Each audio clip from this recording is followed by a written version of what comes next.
আমার এই ভিডিওটা যেখান থেকে দেখছেন তারা সবাই আমার ভিডিওটা শেয়ার করে দিবেন, অন্যকে দেখার সুযোগ করে দিবেন। সবার কাছে অনুরোধ রইল।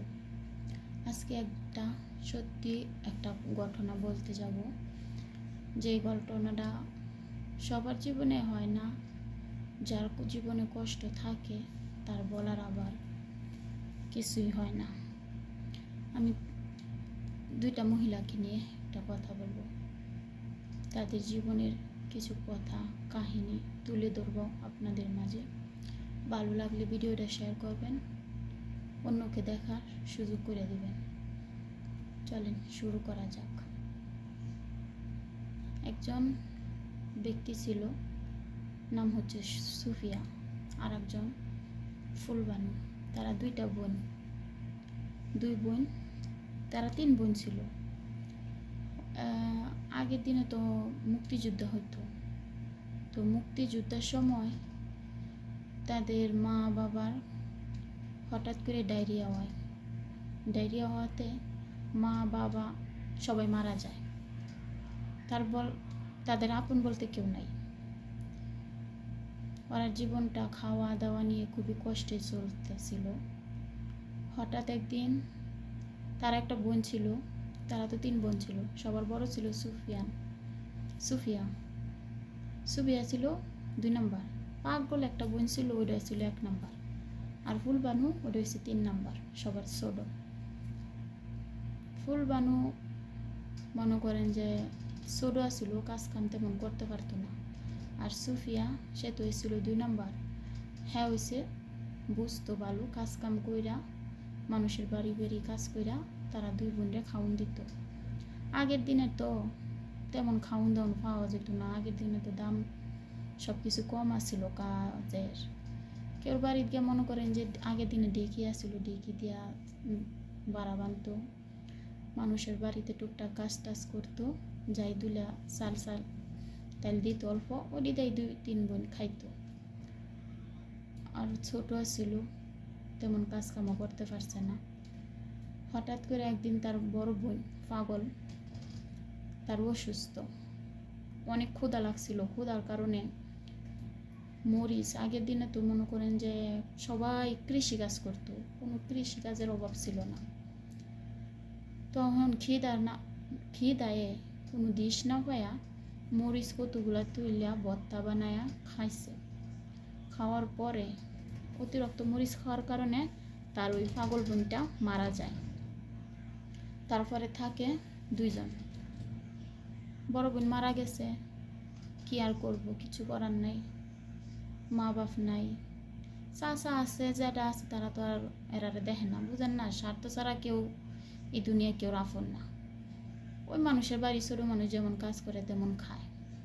তার বোন ছোট ফুলবানুরে নিয়ে তার দিন যাইতেছে ভালোই, কাজ টাজ কইরা। হঠাৎ কইরা তারও বিয়া হয়ে যায়। অল্প বয়সী 10-12 বছর বয়সে বিয়া দিছে। এলাকার মানুষ চাচা দাদারা মনে করছে হয়তো একটু ভালো থাকবো, সুখে থাকবো। এই কারণে সুখ না থাকলে জীবনে আসলে কিছু করার নাই, সবই আল্লাহর ইচ্ছা। তবে স্বামীর বাড়ি গেছে অল্প বয়স, স্বামীর তেমন একটা বুঝতো না। সারাদিন কাজ করার পরে স্বামীর বাড়ি তো মনে করেন ভাত খাইতো না। বাপের বাড়ি থাকতে বিয়ার আগে নিজেও কাজ করে খাইতে হইতো, বিয়ার পরেও কাজ ছাড়া ভাত নাই। সারাদিন ভাত খাইতো। ওই ভাত ইলের তলায় যে পুরা চাষা ভাত থাকতো, তার শাশুড়ি এই কটা ভাত দিত সারাদিনে। আর মহিলা সুফিয়া অনেক কান্না করতো যে আমারই শুধু কপাল খারাপ ছিল, দুনিয়াতে মা নাই বাবা নাই, তারপরও আমি অনেক চেষ্টা করি বাচ্চা থাকার, সুখ বুঝে আমার জন্য নাই। তারপরে মনে করেন যে উনি ভালোই চলতেছে, কাজ কাম করে, কিন্তু খাওয়ার কষ্ট। কোনো মতো খাওয়া দাওয়া করে জীবনটা কাটাইতেছে। পরে মনে করেন যে শাশুড়ির অত্যাচারে থাকতে পারে নাই, বাপের বাড়ি আয় পড়ছে। ছোট মানুষ তো দৌড় বাড়িতে আয় পড়ছে, বাড়ির কাছে বিয়ে হয়েছিল, আয় পড়ছে। আসার পরে আর যায় নাই।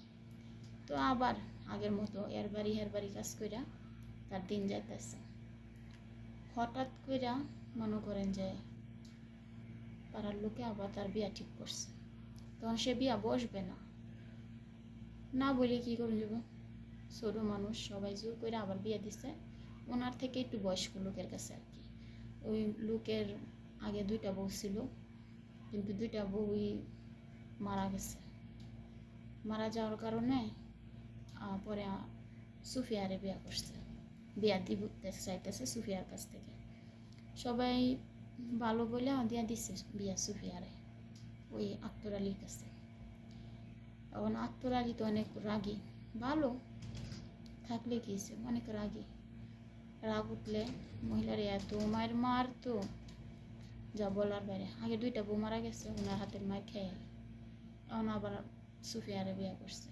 সুফিয়া তো ছোটো মানুষ বুঝে না, ভালোই চলতেছে, সুফিয়াও চলতেছে কষ্ট করেই।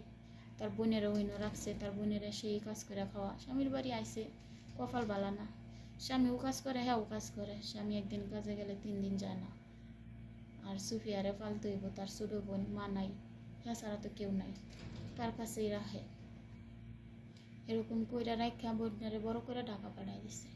আর ওনার বিয়ে হয়েছে, ওনার গর্ভে সন্তান আসে।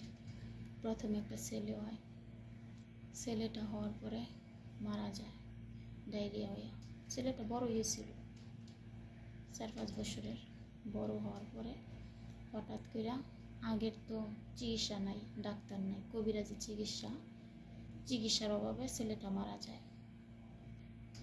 যাওয়ার কারণে পরবর্তী তাদের জীবনে আবার কষ্টের কোনো শেষ নাই আপনাদের সামনে।